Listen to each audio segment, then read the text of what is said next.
In that case, we realized that we had only a few short months left before it started to rain, before it started getting cold, and the people around you today probably would not want to come out to that. So we had to start looking for something, figuring something out. Renting or leasing something, or renting something, I should say, that was not our own building became a challenge because nobody wanted to rent out to people they didn't know. They didn't want those extra germs and everything to come into their building, then they have to go sanitize it before they could use it. We talked to other churches. That just wasn't an option at that point. So we decided that we were looking now officially and really dedicated to finding a permanent use facility. This facility would be ours. This facility would be able to be used by Pioneer Baptist Church anytime. No one else would be able to use it. It'd be our building. About a year ago, in November, October-ish of last year, we saw over here on Elin Road, the old Jehovah's Witness building. It's not perfect, but it would fit our needs. It only has 2 rooms, extra rooms for either a nursery or a classroom or a conference room or whatever, and then 1 big open room. It would fit, I would say, 150, Terry? I would say 125. So we would still have room to grow. And if needed, because it's our own building, we could start having multiple services if we wanted to. Where I know churches do that now, that if they don't have money to expand or they don't have money to build a bigger building, that they just have a 9 o'clock service and an 11 o'clock service, and that just kind of rotates through, which is fine. We could make this building work, but back then, I contacted them to look at buying it. They were selling it for $409,000, and I contacted them to look at purchasing that building. And a couple things didn't work out. First of all, we didn't really feel horribly comfortable with giving our money to the Jehovah's Witness. And then second of all, by the time that I contacted them, there were already 9 other offers on the table. And so the likelihood of us getting in there at that price above everybody else was slim to none. So that opportunity passed, and we moved on. Well, on Sunday, after we decided that, we realized that building, that exact building, was back up on the internet for sale as of Saturday. So the day before we decided this, they put that building back up for sale. We started realizing that God was kind of moving us in this direction. And at the moment that we decided that, and we agreed that, look, we need to find our own permanent place, we need to really start looking for this, God opened up this opportunity for us. They wanted $70,000 more than they bought it 8 months ago.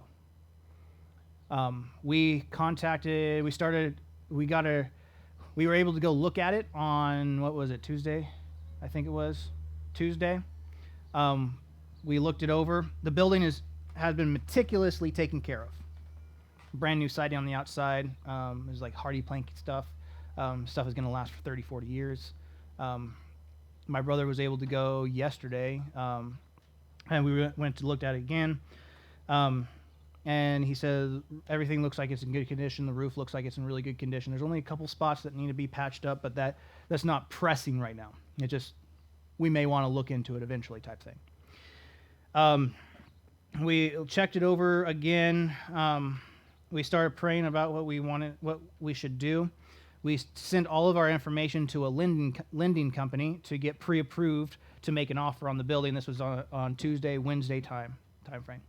And please understand, this was all moving very, very quickly. And so we were trying to keep on top of it and trying to keep you guys in the loop. And we tried as best as we can. And that's why I'm up here today, kind of explain how we got from there to here, okay? We found out that all of our finances, according to the lender, look excellent. We have money in the bank. We are we have increase of not profit because we're nonprofit. We have gain in our finances every single month except for one, even during the shutdown. We have been under budget by a couple $1,000s every single month. We sent them 4 something like that years of information of our finances, all our QuickBooks reports, all of that. And they saw steady, strong growth year after year while we kept within our budget every single year. They were ready to give us money for it. The only issue is they told us in this current climate, with everything happening, with the virus, with shutdowns, with the uncertainty of everything moving forward, it's technically a commercial property, and so they will require a 25% down payment for that building. So we were looking at right around $120,000 that we needed to fork out just to be pre-approved. And they're like, look, unless you have that, you can't be pre-approved. So we started contacting churches, our supporting churches, because we are still getting some money from outside sources. Not very much, but we are still getting some. And we started asking them to, like, look, this is our situation. We found a building. We need a permanent use facility. We need to make sure that we have something in place by fall. And we have this building we are looking at. We need 25% down. Would you consider giving to that? We got a bunch of responses back, but when you look at trying to raise $120,000 in a week, it doesn't work so well. So a lot of those churches needed to meet today, actually. They needed approval from their body of members to give us a certain amount of money. They needed approval from their mission board to give us extra money. They needed to check with their sources and check with their finances and check with all these things. And so not only were we now trying to raise money, but now we're waiting for other people to try and raise their money to give us. It was a very, very complicated thing going on. But we moved on forward in faith, believing that God's going to supply it if he desires us to have it. So I can't remember if I think it was Wednesday. Maybe it was Wednesday. I think it was Wednesday. A guy named Ed called Pastor. And Ed is Zach's dad. Zach over here. Zach. He called Pastor and he said, look, I'm a Christian. We go to church in Wilsonville, correct? I think it's Rolling Hills. Rolling Hills, okay. And he's like, I saw your update on, I think it was Tuesday night. We were talking about raising this money for the building, and that we were contacting churches, and that was that was the update we were talking about. And he calls him and he says, look, I have an investment property in Portland that I want to get rid of, and I'm looking to invest in another property. And so basically what he was offering was that he was going to buy the property, and then he wanted to lease it to us. So this covered some aspects of the problem that we were facing here. First of all, we didn't need the $120,000 to put down on the building. He's going to take care of all that. But before he offers that, he needed to sit down with us and kind of figure out lease details. He wanted to make sure he was covered, so he didn't go buy this property and then we're like, oh, we don't want it. Which, I mean, we all understand. We know we need one. We're all for it. But what are the details? Because we don't want to, as a church, we don't want to go into it blind and accept whatever is offered. So we sat down last night. I had Eric Kelly with me as a representative of the body here, and then myself as a representative of the administration. And we sat down with Ed, and we hashed out a bunch of lease terms. What do we expect from him? What does he expect from us? How are we going to do this moving forward? And he wanted to kind of hammer this out before he went out and purchase this building, because this building was built in 1975, before they put all this zoning and everything in this area. That area, or that property, is 1.5 acres of what they qualify as pristine and prime agricultural ground and soil. However, if you go there, 90% of it's covered in concrete, so not sure what you can grow there. But because it was built as a religious organization and a church was using it from 1975 forward, it was grandfathered in, having a conditional use zoning of a religious organization, which meant that a church had to be in it for it to continue to be religious use. However, after 1 year of vacancy from a religious organization, it would automatically revert back to EFU zoning, exclusive farm use zoning. And from what I can tell with the zoning office, it is very unlikely that they would want to redo it. However, the property is completely useless for a farmer unless you have the farm right next to it and you want to use it for storage, which is unlikely. I mean, your ability to buy it and use it becomes very slim, and it's just not a very profitable and useful piece of property outside of the use of a church or a nonprofit. You could put a school in there, I guess. So, and another thing was, if after 1 year passes and a nonprofit was not in that building, the current owner of that property would have to pay 7 years of back property tax to cover the zoning and whatnot.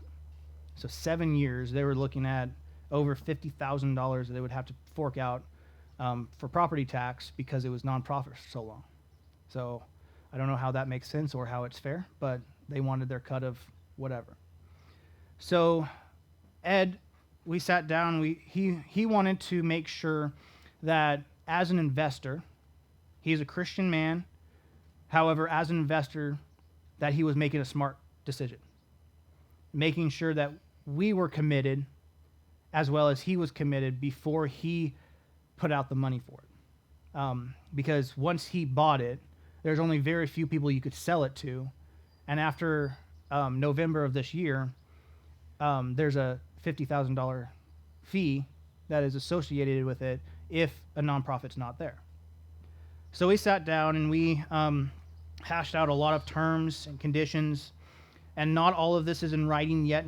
Neither of us has signed it. We can still go back and negotiate. We can still talk to him about it. He's a very reasonable man. He's very detailed oriented, and he told us that he would like a signed lease contract before he puts any money down. Makes sense? I understand that. The tricky part is to our monthly payments to him as a lease depends on how much he buys the property for. So if he buys it, if we decide to buy it, or if he decides to buy it for $440,000 instead of $480,000, our lease would go down. However, if he pays for full price, then we're looking at a bigger chunk. And that we don't know until they accept the offer. So that we're kind of in between a rock and a hard spot. Like, we want to know the details before we sign a lease, but yet we can't sign the lease before, or he wants us to sign the lease before we make the offer, but we're not sure if they're going to accept the offer. So we're working with a couple contingencies here. And he's going to get back to me tomorrow, and I'm going to get with him tomorrow, and we're going to talk a little bit more about figuring out a range of numbers that we're looking at. So that way, when we come to you, we say the church building will be between this number or this number, and that will be our lease for the month. We were looking at a couple lease conditions here. The church would do its own maintenance on the property, including the building and the grounds. So we would take care of all of that. It makes sense. He doesn't want to do that. any big repairs, so say the furnace goes out and we need a brand new furnace, he's agreed that we would pay 50-50. So the church would pay 50% and he would pay 50%. That way it's beneficial to both of us.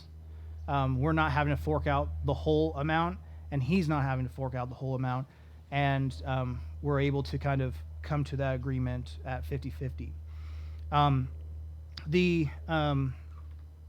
The terms of the length of the lease would be a 2-year contract. We would write in for a 2-year contract.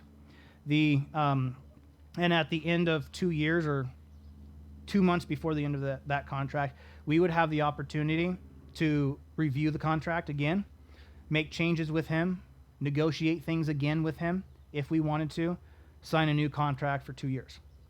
And we would do that moving forward. There is also an opportunity for us to buy the building from him. Once we as a church are in a position to buy the building, as long as we give him enough time to find another investment property. Because he's looking at basically just moving the money around so that he's not hit with taxes, receiving it for himself. So he's looking at needing time to do that. And I told him that as a church, we would give him enough ample time to find another location to invest in, to move his money in before we finalize that offer.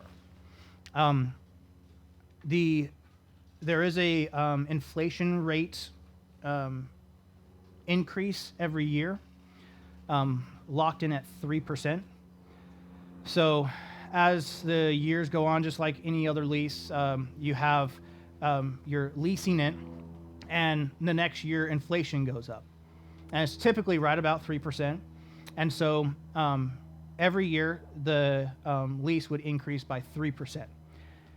Now, this is also kind of a motivation for us to get things together so we can eventually buy it from him. So things like that doesn't keep going up. And we would be talking about doing that at some point, but right now we're kind of just focused on trying to get the building and get in it at this point. The one downside that there is right now is the property taxes for it. Being owned by a private individual, he is not exempt from property tax like a church is. So the tax assessment of that property is over $600,000. So he would have to pay taxes on that property, which would increase the amount of our lease. However, I did a bunch of research and I found that there is a file that there's an exemption that we can file as a church that we can file on behalf of the property owner. If the church is using that property and leasing that property from the private individual for exclusive religious purposes, the tax exemption office would extend a tax exemption to the property owner on our behalf. However, that has to be shown how the property owner is giving us the benefit, because that benefit is for the nonprofit, not for the property owner. So I was looking into a little bit more, called some people at the tax exemption office in Marion County, and it looks like from the for this year, we cannot file that exemption for him. It has to wait till next year because their filing date is April 1st. So he is stuck with paying property tax for say we buy it, he buys it this month, he would be stuck with paying property tax for 3 months of that time. And that equals about $2,100, approximately. These are approximates. We're getting details and figuring out solid numbers, but that's approximate. Well, he's passing that on to us in our lease agreement, and instead of us forking out $2,100 in November, what we kind of agreed on is for that to be spread out over the first half of that 2-year agreement. So we'd be looking at about $176 added onto our lease for 1 year, And then at the end of that year, that $176 would drop off for the rest of that year. So that way, we aren't hit with a big bill right at November. I mean, I don't think we'd have a problem paying that, but it just kind of spreads it out without being hit with it in November. We agreed that we would not have a building inspection done on the property. My brother, who's a general contractor, he went and took a look at the building. He said like I said, the siding was brand new. Hardy plank, it's very good stuff. If you go inside the building, it's built on a slab, and so you end up if you look at the walls, there's very little, if any, cracking, settling, anything like that. He took a look at the roof. Like I said, my brother said there's a couple of places that might need some attention eventually, but not pressing right away. He did a good inspection of everything. We had Chris Yockman, which does HVAC things. He was out there. He took a look at the HVAC unit. We did realize the AC unit was not currently working, which we were kind of discussing. I think we can fiddle with it and figure out. He said it's a very old system. The heat and the AC unit is a very old system. However, because it's older, it's actually easier to work on because you have like a few main parts to be replaced instead of like motherboards and electrical stuff and all these things. So it was something that we discussed, and we agreed that the church, because of where we're at right now, we're only going to have if we get into it here pretty soon, we would only have a couple Sundays where AC is really needed. It's very well insulated. It's a flat roof. There's no crawl space in the attic space. There's no crawl space underneath. It's well insulated. Even yesterday at 3 o'clock to 5 o'clock when we were there, the building itself was actually very cool. So us needing an AC right off the bat was not a priority. And so we discussed that the church would take care of that eventually. And as far as fixing things, we have a lot of people in the church that are good at fixing things and finicking with things and getting things to work. So we agreed on that. We did agree, though, however, we wanted a radon test done. It was built in the 70s. There's no vents or anything for it. It's built on a slab, which means if we do find radon, it's going to be very, very expensive to fix. They have to drill through the concrete, put a fan down there, get that all vented out. It's very expensive. So we did go for having a radon test found. If radon is found, he agreed to split the cost of fixing that 50-50. So I don't know we don't have quotes for it or anything, but we would be looking at spending that money to fix that part of it. And that just falls under the repair or replace aspect of the contract where something breaks, something needs to be updated like that.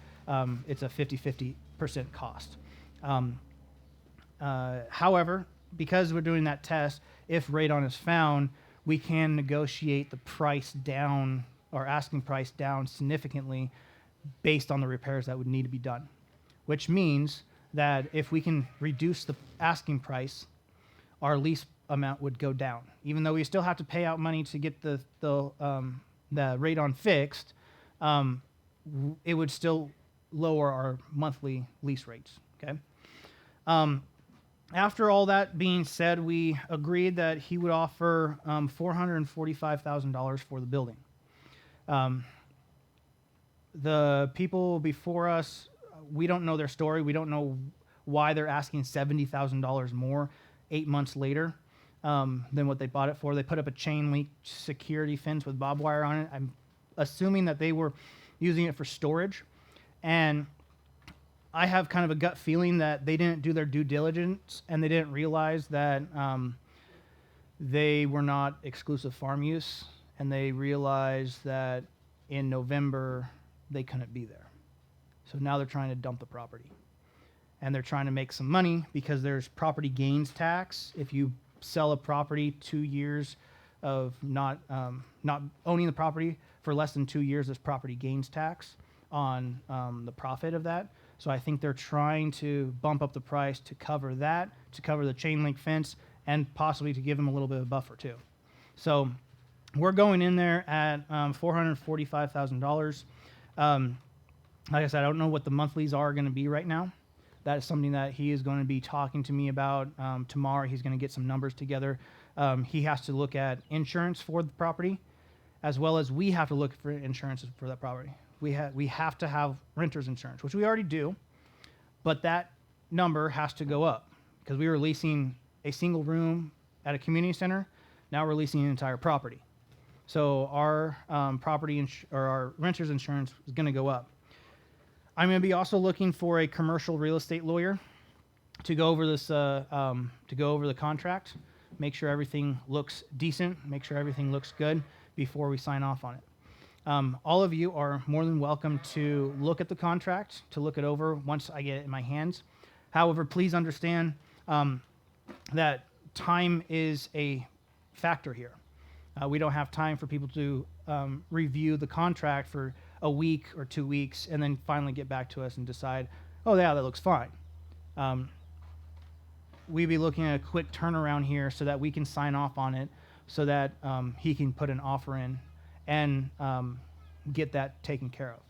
So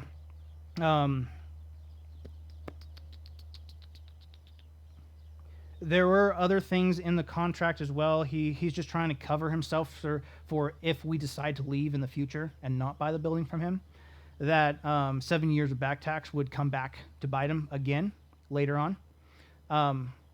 So he was trying to figure out, he doesn't want to lose $50,000. So we were trying to figure out in the contract, how would we do that?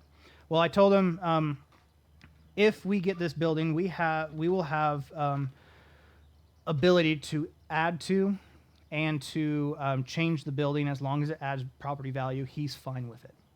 As being tax exempt, it's not going to raise our taxes because there are none. So there were a couple things. We were planning on putting a Sunday school wing off the west side of the building. My brother, the contractor, said it would cost right about $50,000 to do that. And then we were also looking at putting, if you've ever been or seen pictures, there's a gravel lot on the property, and we were looking possibly at putting a insulated pole barn with a kitchen in it, and that would be kind of a fellowship hall, kids thing area, flex use, and that would be easily increase the property value over that $50,000 that he would lose in the back taxes. So it would kind of break even at that point. So we kind of talked a little bit about that. Unfortunately, we can't say in 7 years we decide to move, how much is he going to sell the property for? We don't know. How much is it going to be worth? We don't know. So a lot of these things are up in the air, but that's kind of, he's just trying to cover his investment, and we're trying to make a good decision for the church. However, from what I've seen with the building and the potential that that property has, it's more likely that we'll buy the building from him versus leaving, unless God dumps something in Wilsonville that's the perfect building that is the same price or a little bit more or whatever. Unless he does that, which he has the ability to, I don't think we're going to be moving from this because there's enough room for growth at this location. Sitting on 1.5 acres, given enough money, you can do anything, right? So we'd be looking at being able to renovate and add on and make it bigger and make it useful for us. Any questions? Any questions that you have? Ellen? Does the money we have now in the building fund cover the initial added expenses? Yeah, so we have approximately $70,000 in our bank account right now. That's combination of our checking and our building fund account. We are sitting in a good position right now that we can cover any additional expenses. And moving forward, I would have to redo the budget and kind of change some things around, and we would have to vote on a new budget for the remainder of 2020.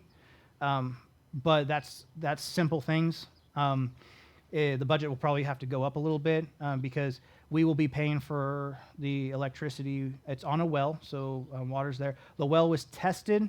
The well and septic system was tested by the seller in 2019. So when it sold to the other person 8 months ago, it was all tested. Everything was fine.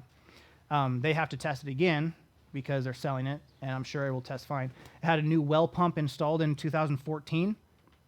So those well pumps last for about 20 or so years. So we're fine there. So we'd be looking at the cost of electricity, which being a church, it works to our benefit because we are there 3 days out of a week. And so very little electrical use. And then we would have to take care of our trash. We'd have to take care of like internet and those type of things. So there's going to be more expense than just the lease, but that just is kind of the cost of finally having our own building. Yes. So some of us will be real interested in seeing how all those numbers fit in with the current budget. Yes. and income. Yes. So I'll have to do that once I get solid numbers from him. I'll have to go into the budget and do a guesstimate of where we are, where we're going to be, which is it's difficult. I mean, I can guess as much as I can. I could be off. I could be under. I could be high. I don't know. But I can look back at our track record and kind of pinpoint that from there. I do know right now we're paying about $1,400, or we were about $1,400 a month in renting the community center. Now we're going to be looking at about $1,000 more to lease this place. Yes. You know if there are other offers coming in right now? So that's a tricky thing to measure because we are working with a buyer's agent, and both Ed and I have mixed emotions about if he's trying to push us into making an offer right away or if there's actually offers behind us. There are no, as far as we understand, there are no offers on the table at this moment. However, he said that people are interested in the building. The difference between now and when it was on the market before is there's a clause in the description that states that there must be a religious organization in the property before November, or else it will go to EFU zoning. That was not clearly stated in the last description when it was bought 8 months ago. So I think that is actually deterring a lot of people. Go ahead. In addition to the $50,000 Yes, because once they start looking into it, they start doing their due diligence, they're going to buy that property, and unless they're a religious organization, they have a $50,000 bill in November. Go ahead. So I'm guessing of the 980 offers last year with a much lower price, very few of those were religious. Yes, I don't believe any of them were. My sense is there may not be much competition. Yes, there may not be very much competition, but we just don't know that for sure. And the longer, and understand, we aren't trying to rush into this. However, we do understand that there's a time element. If we wait too long and we straddle the fence too long, then the opportunity will pass us by. And we don't want to look back and say, oh man, we should have done that. And right now, Cassie said when we met up on Tuesday, looked at the building, she told us as a group, she's like, look, I think we should move forward until God closes the door. So that's what we're doing. We're moving forward until God closes the door. Go ahead. Are you giving up on the possibility of us buying them? We are not. We still have money coming in, and churches looking at doing that. But it may not be purchasing it from the current seller. We would probably be looking at purchasing from Ed eventually down the road. So basically what happens is the lease allows us to get in the building, get it, keep it zoned as religious use, keep it doing that, and then he's perfectly fine with selling it to us if he has a property to move to, and he would be more than willing to work with us. So my question was about purchasing now, purchasing the property within the next few weeks. Ideally, yes. If God dumped $125,000 in our lap tomorrow, we can go to the lender, we can get a pre-approval letter, and we can buy the building. Issue is he going to do that? And we just don't know. And so we're right now the best option right now because that is so unsure, and we don't want to keep waiting and waiting and waiting to save up this money and then find out that it's already sold. So we're going down the leasing route right now. However, like I said, if God did decide to dump $120,000 into our lap, then yeah, we'll talk with Ed, and I'm sure he would have no problem with letting us buy it instead. So he told me, he's like, look, he's a Christian man. He's like, I'm doing it for you guys. I'm sure with what he's told me, I'm sure he could find another investment property where he can make a lot more money off of it. But he's doing it for us, but it also has to make sense for him. So it's definitely a blessing that somebody's willing to do this for us and then lease it to us. But like I said, it's going to be more expensive leasing than buying. And like I said, eventually we will probably want to look into purchasing the property eventually. Yes. How about what would our current rate terms be if we did buy right away? We were pre-approved at 25% down. It was right about $2,100. What, do you know the percentage rate interest? I don't. Pastor was taking care of that. I gave him all the finances, and he just sent it to him. So I don't know the details about that, but I know it was about $2,100 a month. We would be looking more at $2,500 a month leasing it. But more monthly cost means that we don't need $125,000. We have $125,000, then we don't need then the monthlies go down.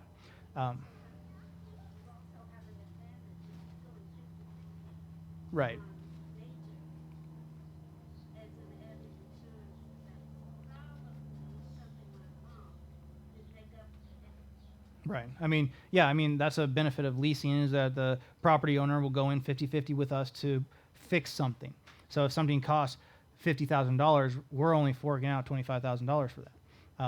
And that's something that we would save up for. We have, like I said, we have close to $75,000 in the bank.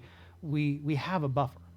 So it's not like we're going in there with bare bones, hoping to scrape by. We're gonna be just fine. You had a question? How does the potential money being raised for the down payment work? Are those gifts? Yes. or So, loans? Pastor he's going to be communicating because all of this moves so very quickly, and like I said, the plan would still be if God gave us $125,000 that we would purchase the building. But if it doesn't happen and Ed puts an offer in, Pastor's going to. We have very clear records of what churches have given what. He's going to contact the churches and say, hey, this is where we're at. Somebody bought the building. We're leasing it from them. Would you be willing to let us keep the money for renovation, updates, additions, or do you want your money back? And we're perfectly fine with giving their money back. And that $70,000 I was talking about does not include money that's coming in for the purchase of the building that we're raising for that. Okay, that makes sense? Kind of, maybe, maybe not. So basically what you're saying is the money that's being raised is put it into another department, and what you say about the 75 Mhm.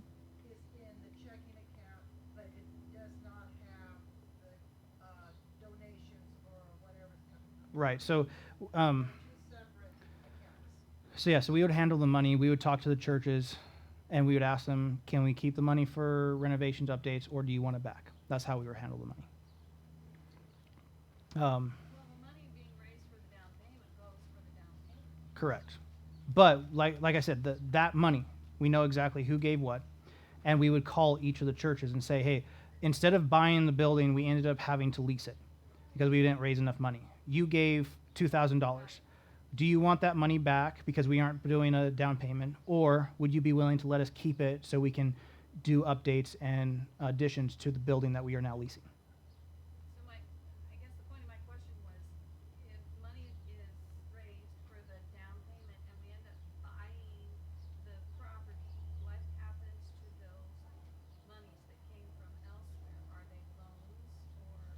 No, everything that we were receiving are gifts. We aren't asking for any loans except for from like the lenders for the rest of the. Okay, perfect. Go ahead.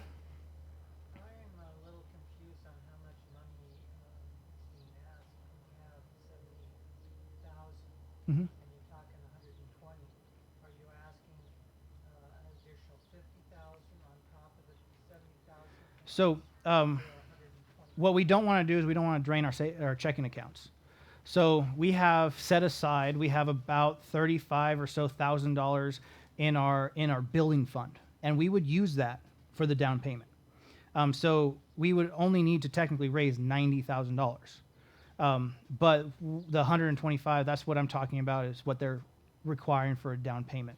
So we would still have money left over. We're not draining our checking account.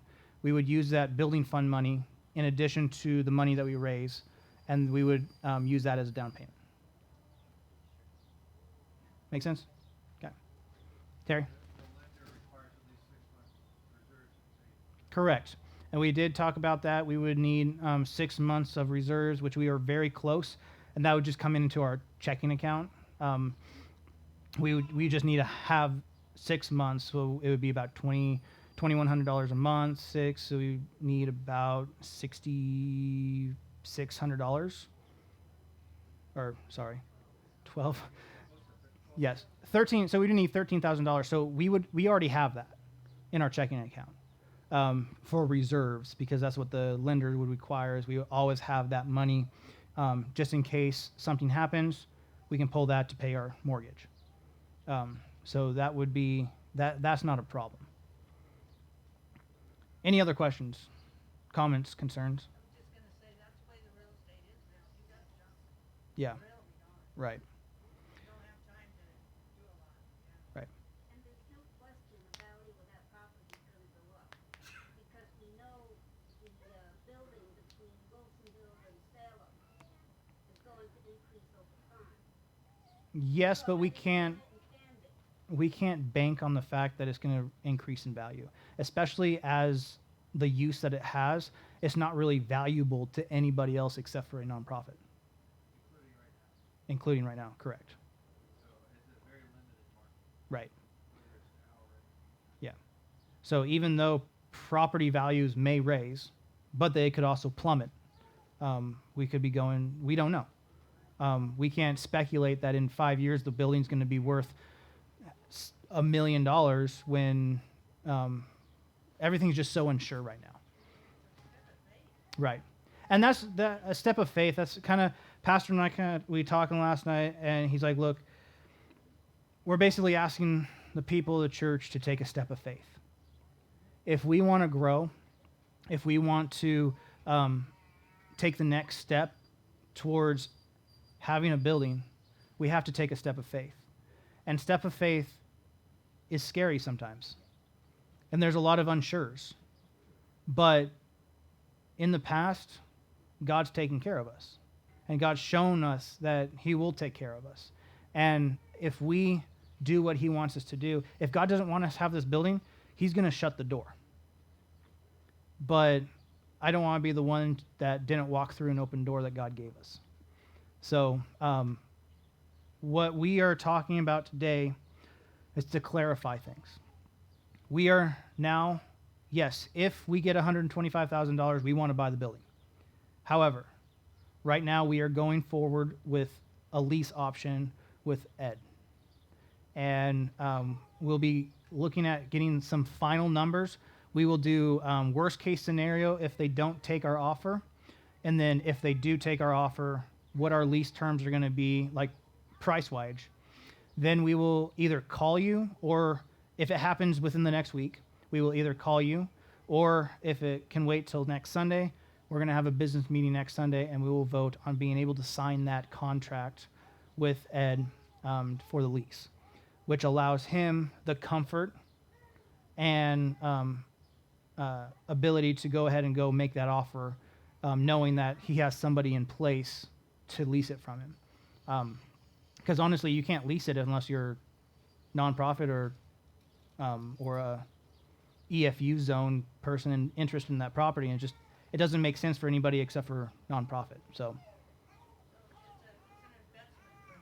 yes, yes. How long has it been empty? So like I said, about 8 months ago, went on the market in November. Sold from the Jehovah's Witness. Sold it in November to a private individual. They put up a chain link fence with some barbed wire. I did notice a couple times that I drove by, they had trucks and stuff in the back being stored there. And then all of a sudden this month they put it up for sale. Like I said, I think what happened was they realized that they're going to get hit with $50,000 in taxes in November because the nonprofit hasn't been there. They're also going to be hit with EFU zoning regulations and rules. They may not have fit in that regulations, and so now they're trying to dump the property as quickly as possible. So, any other questions, comments, concerns? So when are we moving in? I will let you know. So, all right. Well, if there's no other comments, questions, or concerns, you are more than able and welcome to email me, text me, call me if you have any additional things that you are concerned about. Say tonight you think about, oh, I wanted to ask this question. Just let me know. I'm more than able to answer any of these questions. Pastor's still on vacation, so don't bother him. And if anybody can bother him, I'll bother him on vacation. He can get mad at me. I don't want him to get mad at you. So, Call him back now. because he's probably barbecuing lunch or something. I don't know. So, Look what he did to you. I know, right? Right. All right. Put on speakerphone and let us all give him a bad time. Maybe next time. But all right. So, like I said, you guys can reach me anytime. Just let me know if you have any questions. So, all right. Thank you all. You're all dismissed. Get out of here. Go have lunch. It's 11:20 or 12:23. So, I'm hungry. So, bye. You can stop recording now.